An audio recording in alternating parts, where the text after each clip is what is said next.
Okay, so I did a poll on Instagram asking you all if you'd be like interested if I did a video talking about Mosaic and just what God did, how he kind of opened my eyes, how he worked with us, just everything. So y'all said yes, so I'm excited. But I'm gonna tell y'all first like a little backstory, just kind of to show you what happened in the past and what kind of led up to me needing to hear the things that I did at Mosaic, and what led up to the things that I've been wanting so badly for God to, help me realize. And I feel like Mosaic, I finally did. So junior year, I guess a lot of you probably know my brother was killed in a car accident. And of course, like, my whole life was flipped. It was the day before school, actually, that he passed. And so I missed about like 2 months of school. And, I really didn't know, how life was gonna be. I didn't know how to handle my feelings. I didn't know how to go through a day with a routine. And because I went from living with a person every single day of my life to never seeing him again on this earth. And it's like, you can't comprehend it. You can't physically figure out what happened. You can't really try to understand it or process it. And that's where grief comes in. And grief is freaking crazy and annoying. But it's just a part of life. And there would just be days where I would bawl my eyes out. There would be days where I would be fine. There would be days where I'd be angry, and there would be days where I really had no idea in the heck how I felt. And I just really let grief have so much control over me. And because I didn't know how to control it. I didn't know what was normal. I didn't know what was okay. I didn't know how to help, living with grief, or help living with this death. I didn't know how to, ways that I could cope that really helped me and that were for me, because it's personal. Like, grief is personal. And I've never lost anyone before, especially someone who was so young. And, I was so young. I am young. And so I had no idea what to do. And, I couldn't go to my family because they were hurting just as much, maybe even in a completely different way over my brother as I was. And for me to go to them and cry and tell them I couldn't do this wouldn't do anything except, make it harder on them. So going back into school about 2 months later, I couldn't focus on school. I couldn't talk to my friends. There were days where I just couldn't go without bawling and just, hurting or being angry. There really was just, I didn't know what my routine was. I didn't know how I was supposed to handle everything. And it was just hard. And so junior year was just rough. And I was thankful that I had such good teachers and friends who did work with me and did put up with my, stubborn self and emotional self, because I wouldn't have passed junior year if it wasn't for these people. And I wasn't really angry with God. I just kind of gave up. As in, like, they say, pain in the night and joy comes in the morning. And my look on it was, there's never going to be anything more joyful that God can give me than my brother being here. And that's just kind of how I felt. And I would talk to God and I'd usually just kind of say, let Zach know that I love him. And and just be with everybody. And that was kind of my prayer for probably the first year and a half of Zach's death. I mean, and if you do put it that way, how I have for so long, what's the point of me trying so hard in this life when I know that there's nothing at the end of the tunnel for me? And that's so selfish, but it's the truth. And there was part of me that was like, you know, Father, why did you allow him to be taken from me? I don't understand. And there's something that my pastor Rocky said one day. It was a long time ago. Gosh, I was little, but I've always remembered this. God didn't make things happen, evil happen, but he allowed it to. And there's a really, really big difference. Because, you know, when people, if they're not Christians, or even if we are, and all this evil is happening, and, you know, a death happens, or, you know, I don't know, just something really bad happens, we're just like, oh my gosh, God, like, of course you would do that to me. But it's like, he allowed it to. And there is a big difference in, you know, in those words for me. And so like the night Zach died, I remember just telling myself, I know that you just allowed it, but why? You know, why? So just, through junior year, I just had a really hard time. And I guess at the end of my junior year, I was a little bit more myself. And I could be goofy and I would have good days, and I was kind of getting to the point where I could talk about Zach without bawling. And I figured out that like what ways kind of helped me grieve and what helped me honor him, you know, just stuff that really helped me cope with grief, because it's personal, like everybody's is personal. And I was figuring out more and more of what that meant to be, what that meant to me. And junior year, so the end of that, I met someone and we started dating. And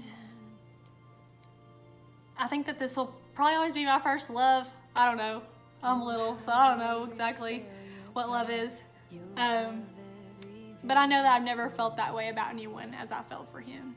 And I just really kind of thought that this was God's way of saying, you know, hey, this is a gift from me. Keep your head up, you know, just keep going. And I felt like I was finally like in a healthy place when we started dating. And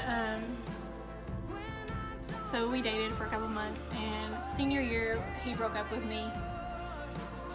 And breakups suck. Oh, breakups suck so bad. Boys just scare me. But it just broke me. I mean, and you know, for a little bit, for the first few weeks, I was just kind of like, this is terrible, like, oh, like I'm never gonna be able to keep going. And of course, you know, I had to tell myself, if you can lose your brother at 16 and you're still going, you can have a breakup and still keep going. Because how ridiculous am I to tell myself that I can't do this because he broke up with me? It's dumb.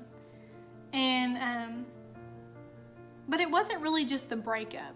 It was kind of what happened and how it happened. And I don't even know, you know, what happened. Honestly, like if you ask me to this day, what happened that day y'all broke up? I have no idea. Everything happened so fast. I was like, I don't know. But I think that, you know, people just started saying things about me and saying lies, saying things that I did to him that weren't true, posting things about me, calling me names, and there would be people whisper things and say things to me when I would walk on the hallways, and it just really took over me, and it really I just felt so defeated, and I was so down, and I was so upset, and I just wasn't myself anymore. And I would text him and just beg for him to take me back, and I wouldn't accept that we were broken up. And I wouldn't just accept that people are gonna say whatever they wanna say. That doesn't mean that it's true. But I couldn't do that. So, also, don't ever beg for anyone to be in your life. I'm not saying that because of him. I'm saying in general, don't ever beg someone to be in your life. If they're meant to be in your life, then they will be. But if you have to beg them to do this or to do that or to stay in your life, then obviously they're just not meant to be there. And you know, he never talked to me after the day he broke up with me, and I think that was what was really hard, is I really didn't get closure.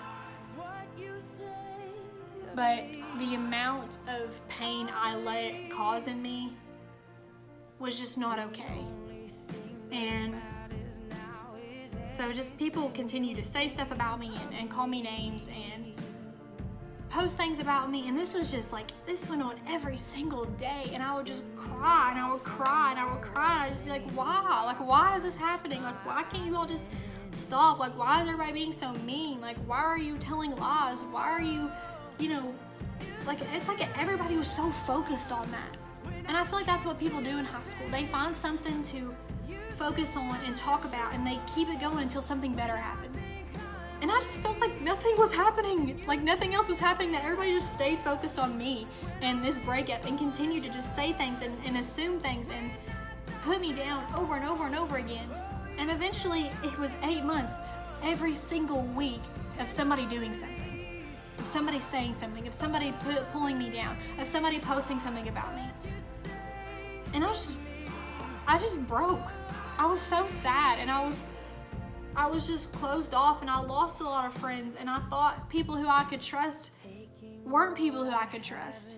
And I felt like no matter what I did, nobody would just stop. Nobody would just listen to me, or nobody would just be like just take in consideration my feelings.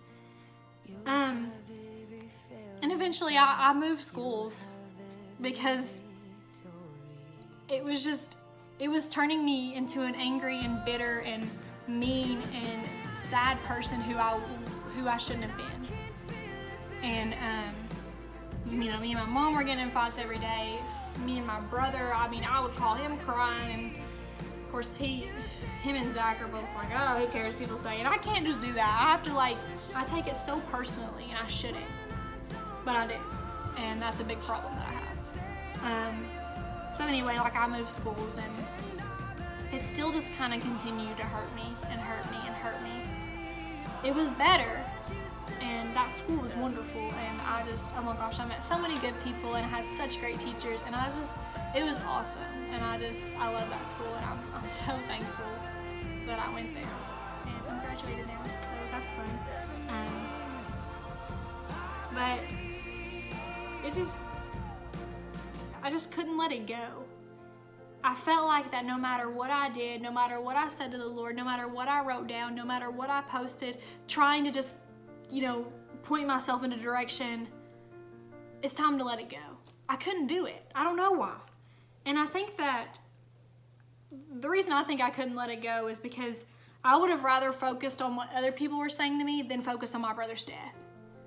And that's definitely what I was doing. And because I just have an obsessive personality, and Zach had it too. And I have to obsess over something. And it's like, that's what I was doing for so long. I was obsessing over what everyone was saying, over this breakup, over trying to figure out what happened, so I could avoid the reality of my brother passing away. And I wanted so badly for God to just kick me in the head and be like, it's okay. Like, what they say, it doesn't matter. It doesn't matter what anybody says, because you are mine, and you are beautiful, and I love you, and I know what's true, and the people who are in your life right now are meant to be there, and they know what's true, and that's all that matters. And what these high schoolers say does not matter. And if they want to believe that, and they want to take the time to say things about you, and they want to take the time to post things about you, then let them. Because at the end of the day, like, it's not benefiting anyone, it's just hurting someone. And if that's what they want to do, then let them do it. But I couldn't just accept that. And I was like, God, please just hit me in the head and be like, stop. Stop, Katie, just stop. Like, stop being so upset. Who cares? And that's where Mosaic came in. And I felt like this was finally where God kicked me in the head. And it hit me. You're not what they say you are. And even though I knew the things that they were saying and posting wasn't true, I let it define me. And I felt like I had to prove that that wasn't who I was. And that was draining.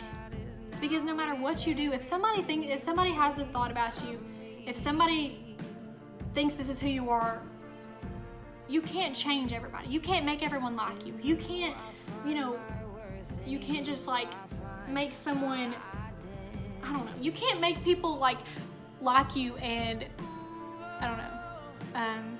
But I just was trying so hard to fix it instead of just moving on and letting it go. I would react to like everything, and that's what people want. They wanted me to react, and they wanted me to be, they wanted it to bother me. And I just shouldn't have let it bother me. I shouldn't have let it defeat me so bad. And when I went to Mosaic, Melina Wright spoke. If you went to my old school, you know who that is. She's the guidance counselor there. So anyway, she just did an incredible job, and she got me boo-hooing at the end of the night. But the first talk she did was Masterpiece. And I'm gonna freaking find my notes. Basically, like, she was just telling us that we are all created differently, and we are all unique, and we are all created in His image. But the things like specifically that she said were really kind of what hit me, that I am His masterpiece. And the biggest thing is, He said, we are His girls. Or she said, excuse me. When she said that we are His girls, I was just like, I don't know, it just made me so happy. Like, if you're a girl and a guy, your boyfriend or somebody's like, that's my girl, like, that's so cute. But I don't know, when she said, we are His girls, like, I was like, yeah, I'm His little girl. Like, I am God's little girl. And that is just so beautiful. I don't know, it just made me happy. But she said that we are unique and we are original. And she used this example, like when there's a famous artist like Van Gogh, and somebody tries to recreate their painting, it may be beautiful, it may have its own, it may be awesome, but the original is always going to be the best. And it's like us. We're meant to be our original selves, and when we try to be like somebody else, it's never going to be the same. It's never going to be as great as just being the original person that God made us to be. And she put, like, God wants us to be ourselves. God wants us to be our unique and our beautiful selves that He created for us. And He wants us to know the truth and know that we are just awesome. And we all have different gifts, and we all have different likes, and we all have different dislikes. And that's awesome. And we're supposed to embrace that. But instead, we spend so much time comparing ourselves to somebody else, or trying to be like somebody else, or trying to be someone we're not, and we're pulling ourselves down and continuously just, tearing ourselves apart. And why? And, just a lot of the things that she said just made me think, we are God's masterpiece, so for us to try to be like someone else, or for us to tear ourselves apart, is an insult to Him. Because He created us to be this certain people. He created me to look like this. He created me to like these things and have these passions. So why am I trying so hard? Why are we trying so hard to tear ourselves apart and try to be like somebody else? And I just needed to hear that, because I am not what anybody else says I am. And that was something she said at the end. She said, our worth comes from Him, not others, and not, ourselves. As in, when I tear myself apart, that's not where my worth comes from. What people said about me, what people will say about me, that's not where my worth comes from. My worth comes from the Lord, and what He says in Song of Solomon, I think it's 4:7. I don't know.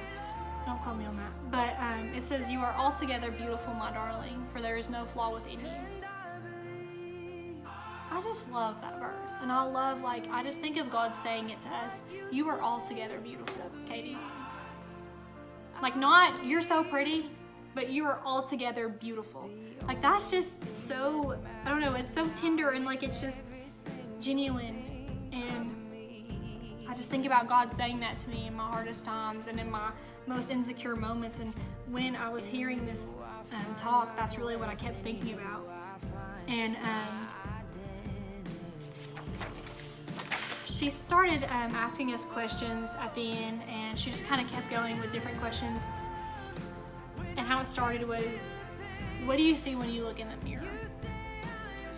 Do you see someone else?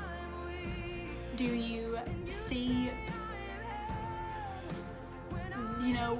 how your nose looks, or how your hair looks, or, do you critique yourself? Do you wish you could change things? Do you tell yourself if you were this way, or if you looked this way, or if you didn't have that, or if you didn't have that type of hairstyle, then you would be beautiful?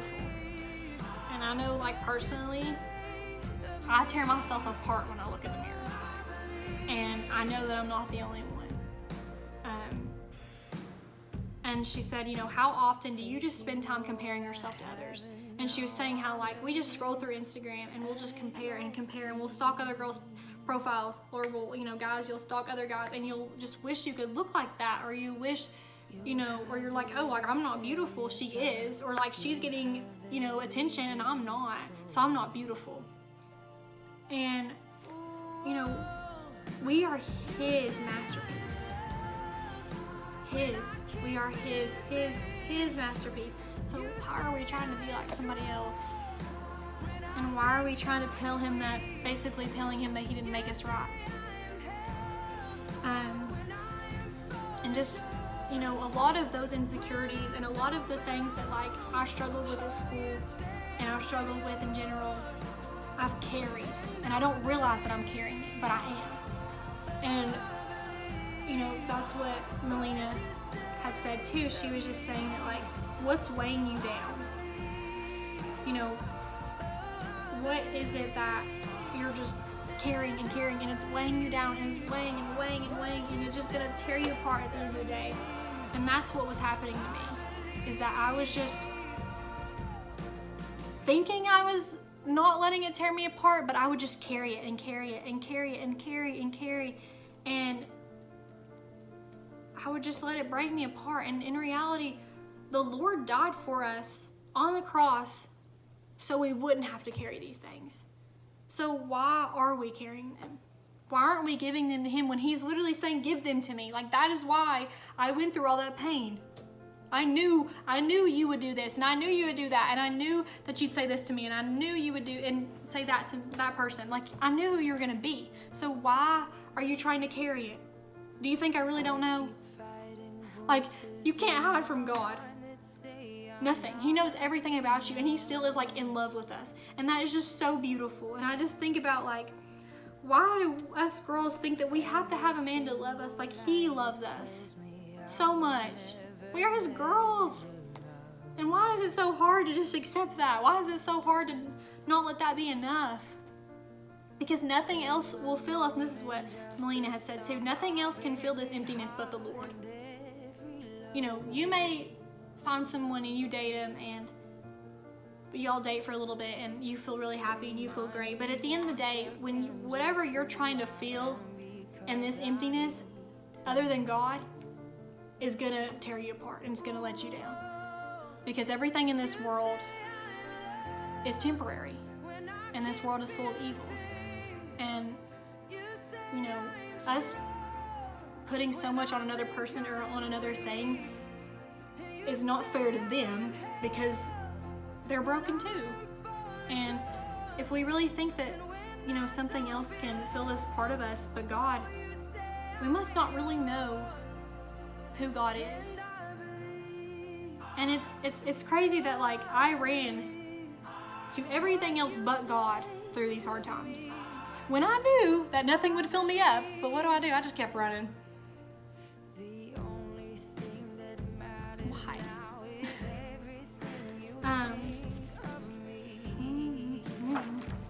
Okay. And so then the next night, she spoke on a topic that was called worth celebrating. And she was just telling us that, like, we have different gifts and we have different talents and we have different ways that the Lord wants us to serve, and we are meant to serve every day. And something that I wrote down is she said, you have needed others and they need you too. And I just kind of like broke that down in my head and was like, if I didn't have people be there for me when Zach died, or be there for my family, like Nick had like 5 or 6 guys spend the night for weeks. And honestly, I enjoyed it too, because they were goofy and it was a distraction, and they were fun. And I had a girl spend the night with me. I had my friends take me to get my braces off at 7 a.m. in the morning. Like, they woke up and they drove me there. It was the day after Zach died. And people bringing over food and bringing over like flowers, and just we just felt so loved, and text message after text message and call and posts, and we were so loved. And I know that my family would say the same, that if we didn't have that when Zach died, it would have just been 10 times harder. And I'm just so thankful, even for the people now who still, check on our family or pray for our family or go visit Zach or go post about Zach. If we didn't have that, it would be so much harder. And I just thought, people need me too. There are people out there, there are friends out there that need you, and you need to be there for them. And you need to think about, if you didn't have those people when Zach died, and so many other times, you would be a mess. And God calls us to serve, and He calls us to fellowship and just love on each other, and that's what He wants us to do. And that was just something she was like, others need you too, and we need to realize that. We need to realize that we are meant to be here to show others the love of Christ. I'm not saying go throw a Bible at their car. I've had that happen to me. Go talk to them, love on them. Like, showing Christ isn't just, hey, you're going to hell if you don't love the Lord. Like, it's showing pure love and not freaking them out or scaring them away or being judgmental. I'm not saying I don't do any of that, because I do. Not that throwing the Bible someone's car part. I would just be too scared about that. But like judging people, like I do that, like obviously. And then Melina had said, you're either living for against God, or you're living for Him. And you can't do an in-between. You can't say, well, I think I'm living for God, but I think I'm gonna go do this or do that because I want to. You're either all in or you're not. And we know if we're all in or we're not, and I'm definitely not.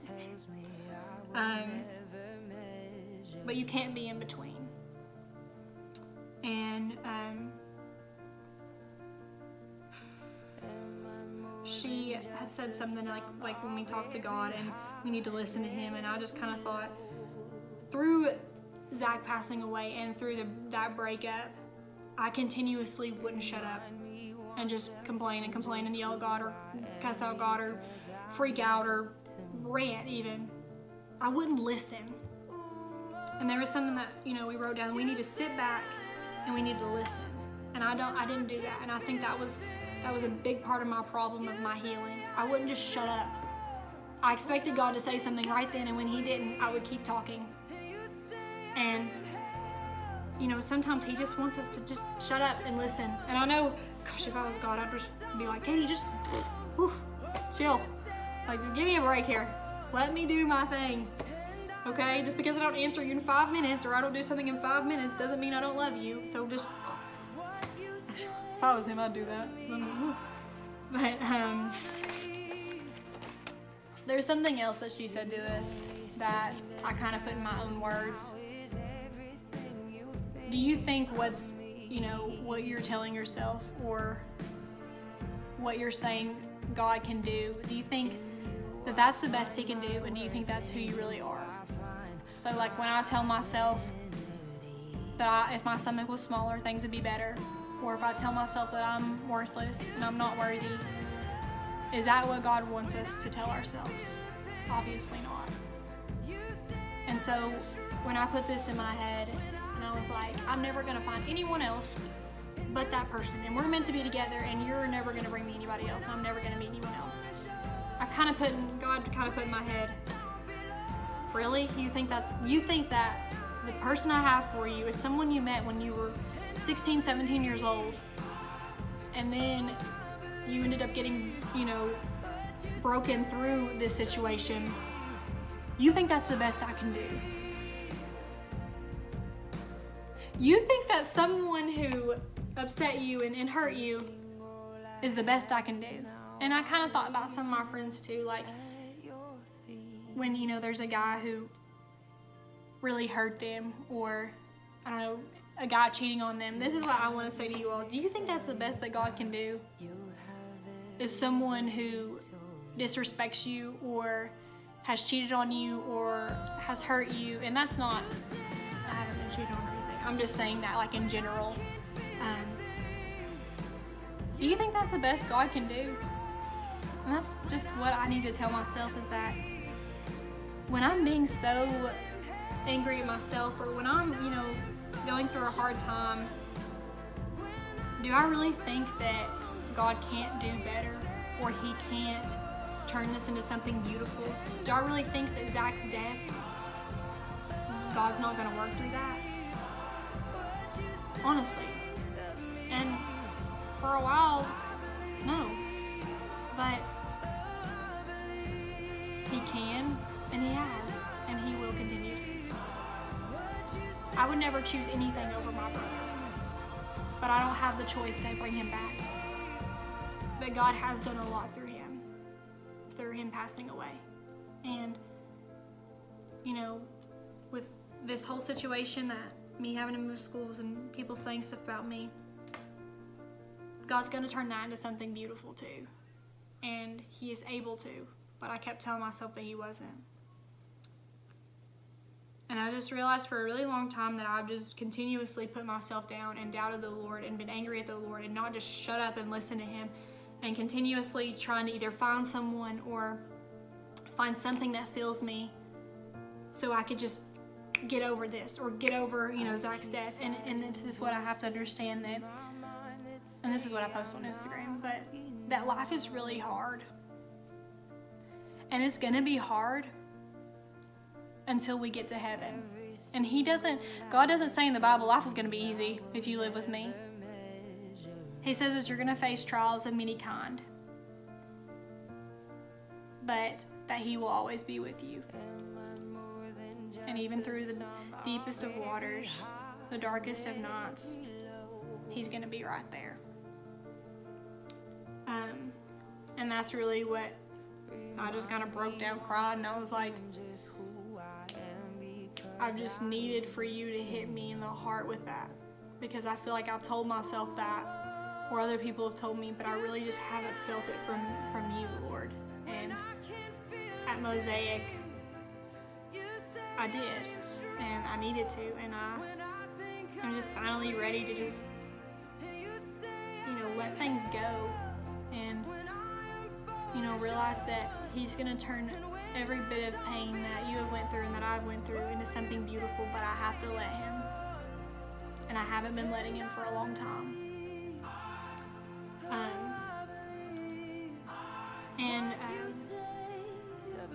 There was something else that I don't know her name, it's really bad.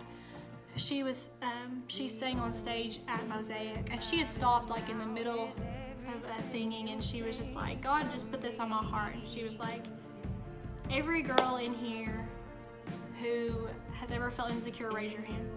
Of course, like everybody raised their hand. And then she was like, anybody who's ever compared themselves to somebody else, raise your hand. We all raised our hand. And then she was like, anyone who